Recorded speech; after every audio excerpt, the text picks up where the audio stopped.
I'm Ashley, and I'm from the Fall River Arts and Culture Coalition. Nice to meet you too. And I'm here today with. My name is Hannah Nesbeda.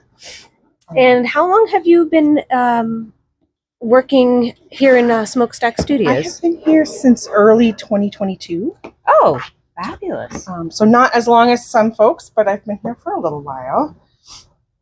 And I have to ask, are you a RISD connection at all? I am not, actually. I may be the lone non-RISD connection in this group, but no, I sort of stumbled in here.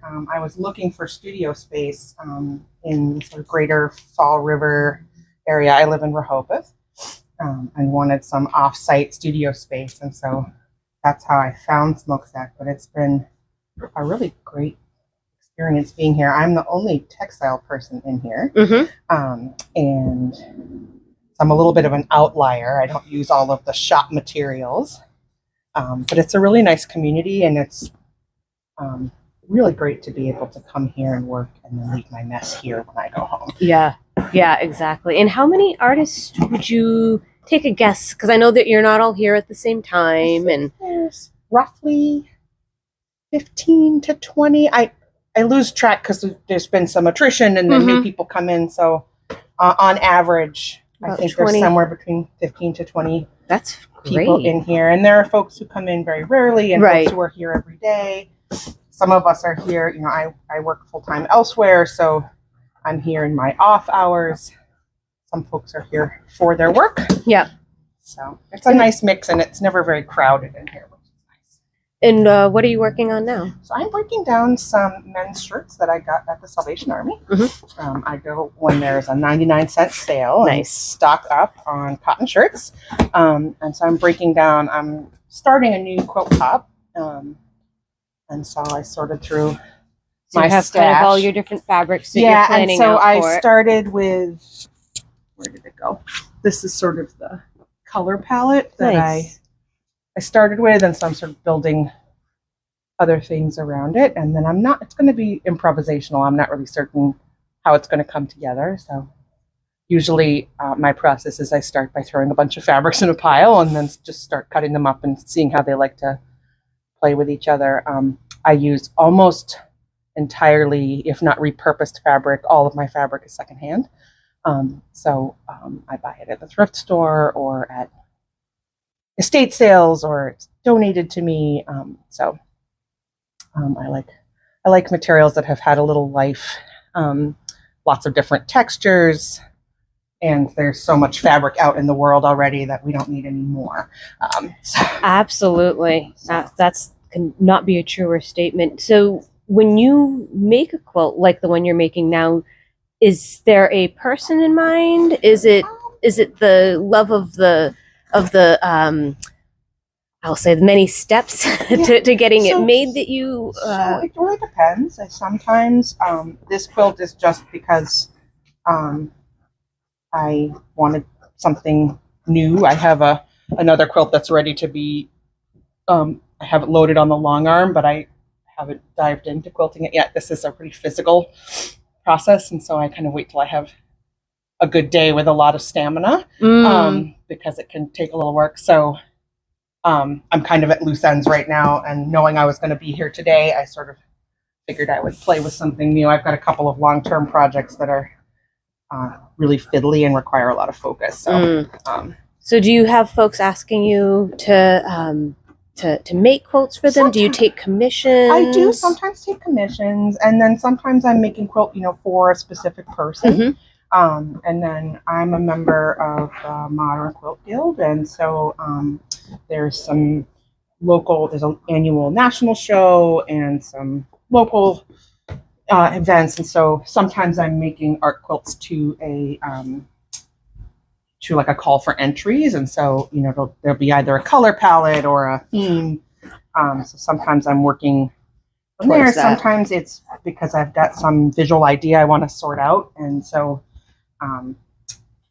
I'll be just I'll have seen something that interested me, sometimes in another medium, and I'll sort of want to play with, can I translate that into fabric? So most of the time I'm working for the process of it.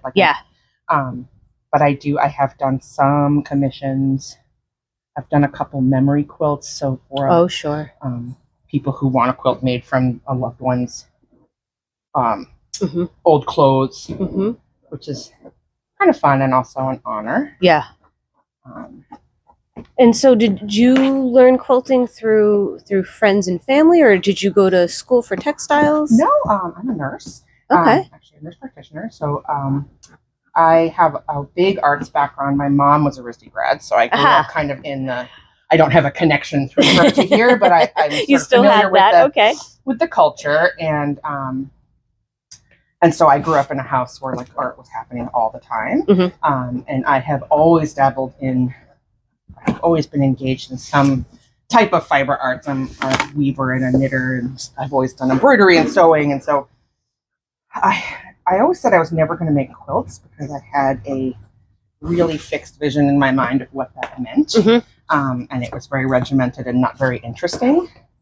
And then actually during the pandemic, I was really bored and I was looking at some quilts on YouTube or Pinterest. And I said, oh, that's actually really interesting. And so I sort of quilting is relatively new for me, although textile work is not. I was going to say, you look like you're very skilled for someone who says that you're new at it. I've done a lot. I had done a lot of small like, piecework and embroidery and that kind of thing, but big quilts are newer, relatively new. And you have this ginormous, amazing machine behind you too. Yes, here. That was a lucky. So I'm involved in an online community of sort of improv and non-traditional quilters.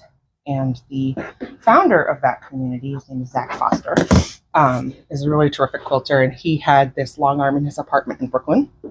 And his husband said it has to leave. Was it taking up the whole apartment? Up the whole apartment. He used it a lot in the beginning of his practice and has since moved on to doing primarily handwork. And so he said, if anyone wants to come in Brooklyn to get it, you can have it. And because he had gotten it through, he had raised money through like a GoFundMe to buy it, so he didn't feel right selling it.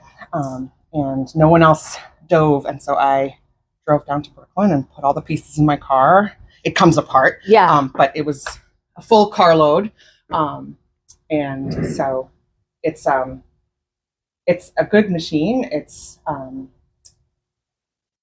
not the sort of latest and greatest. It doesn't have any computer aspect in it, which I actually kind of like. I was going to say, I'm not super interested in more things to break. Well, more things to break. I don't have a big interest in either perfection or in sort of someone else's patterns. So I do, when I quilt anything, it's all freehand, and I'm not looking for like the perfect edge to edge pattern, which some of the newer, fancier long arm machines, you can plug in a program and it'll drive itself around and make it perfect. But if you're doing it because you love the craft, then you want to feel all the parts. I want to feel all the parts. I want my hand in it, even if that makes it sometimes a little sloppy or there's errors. But it's the handmade. That's what interests me. Yeah. So I don't have any sort of attachment to that piece of it. So it was a real boon to stumble over, because I don't think I would have purchased one because I'd never used one before. So I've been able to learn to use one in my own time and space without. Very cool. There are some places around where you can rent time on the machines, but then someone's watching you. So it's been a real gift there. And then I have a few folks that are local that have come and used it as well. So I tried to make it. So you've let others come in. Given that it was free to me, I try to pay it forward where I can. And since it's a relatively straightforward machine to use, let other folks come in and learn on it. Oh, very cool. Well, again, thank you so much for chatting with me and being here today and having your studio open. Yeah, it's fun.